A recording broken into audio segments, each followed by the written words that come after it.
Voyons à présent de quelle manière ont réagi tous les pays du Proche-Orient, mais également dans le monde entier, à ce qui s'est passé la nuit dernière, cette frappe israélienne qui a tué le chef politique du Hamas, Ismail Haniyeh, à Téhéran, alors qu'il avait assisté à la cérémonie d'investiture du nouveau président iranien Massoud Pezeshkian. De nombreux États, Mélanie Kuzelevitch, ont réagi. Oui, et 3 jours de deuil viennent d'être décrétés en Iran. Dans un communiqué, le guide suprême iranien, l'ayatollah Ali Khamenei, déclare du devoir de l'Iran de, je cite, venger le sang qui a été versé sur son territoire. Il promet un châtiment sévère pour le régime sioniste criminel et terroriste. D'autres voix, celles de la Russie, la Chine, la Turquie, le Pakistan, des rebelles houthis aussi se sont élevés pour condamner cette frappe à Téhéran. La mort du chef du Hamas pourrait déstabiliser la région, affirme l'Irak, qui qualifie cet assassinat de violation flagrante du droit international. Une attaque seulement quelques heures après un raid israélien contre le chef militaire du Hezbollah libanais, allié du Hamas, dans la banlieue sud de Beyrouth. Le Hezbollah qui annonce ce matin que son chef était bien dans l'immeuble visé par Israël au Liban sans confirmer sa mort. Il assure en tout cas que l'assassinat d'Ismail Haniyeh va renforcer la détermination du groupe et des alliés du Hamas à, je cite, poursuivre le djihad et à affronter l'ennemi sioniste.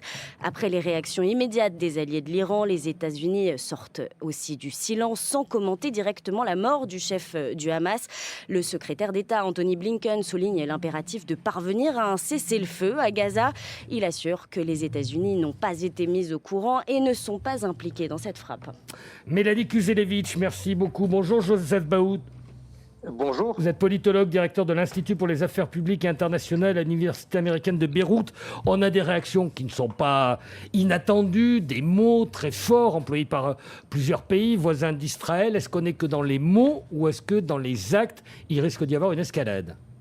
Non, effectivement, les mots ne sont pas inattendus, mais c'est plutôt l'action qui a eu lieu cette nuit à Téhéran qui est très inattendue, en tout cas qui est très, je dirais, choquante pour l'axe de la résistance tout entier qui est soutenu par l'Iran.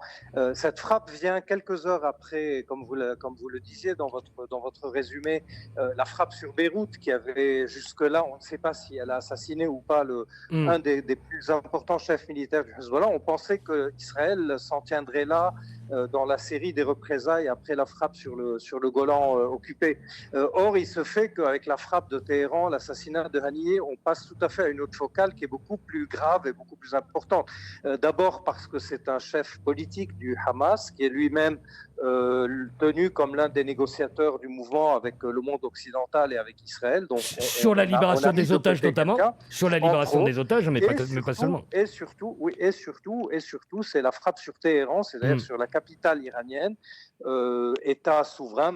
On peut en penser ce qu'on veut de cet État, mais c'est un État souverain. C'est une attaque qui, à mon avis, et je pense que maintenant tout le monde le sait, ne pourra pas passer sans conséquence du point de vue iranien.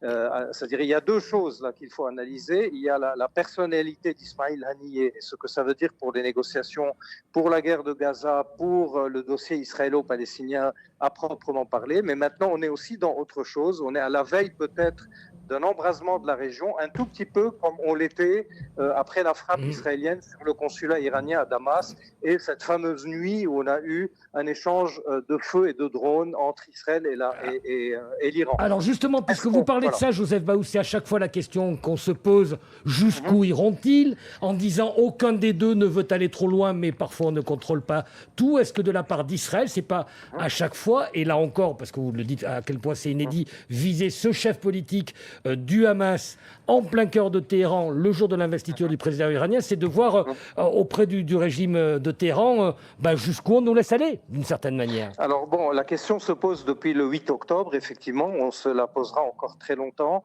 Je suis d'accord avec vous, mais à moitié, c'est-à-dire qu'on sait fermement que l'Iran ne veut pas un embrasement régional, ne veut pas de guerre régionale, ne veut pas d'affrontement avec Israël et les États-Unis.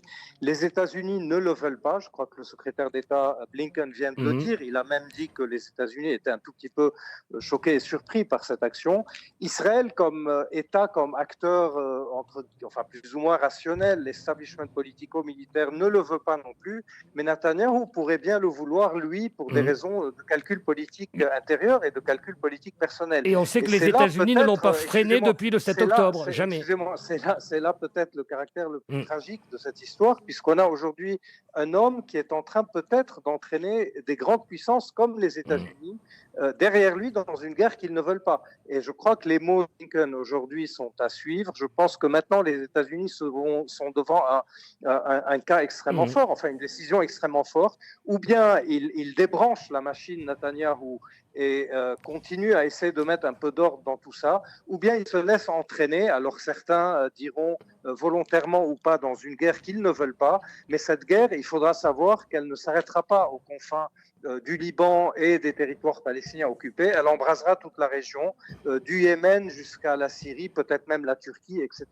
Et on est peut-être à la veille d'un changement énorme dans la géopolitique de la région. Je ne pense pas que les choses sont jouées, je ne pense pas qu'on va forcément vers cette direction-là, mais pour que l'on n'aille pas dans cette direction, il faut maintenant une action très forte des États-Unis pour commencer à siffler la fin de la partie, à la fois à Gaza et dans la région. Oui, action très forte des États-Unis qui n'a pas été faite, et Netanyahou jusqu'à présent n'a absolument pas suivi les demandes de modération de la part de la Maison-Blanche. Merci beaucoup Joseph Baou pour ces éclaircissements très précieux sur France Info.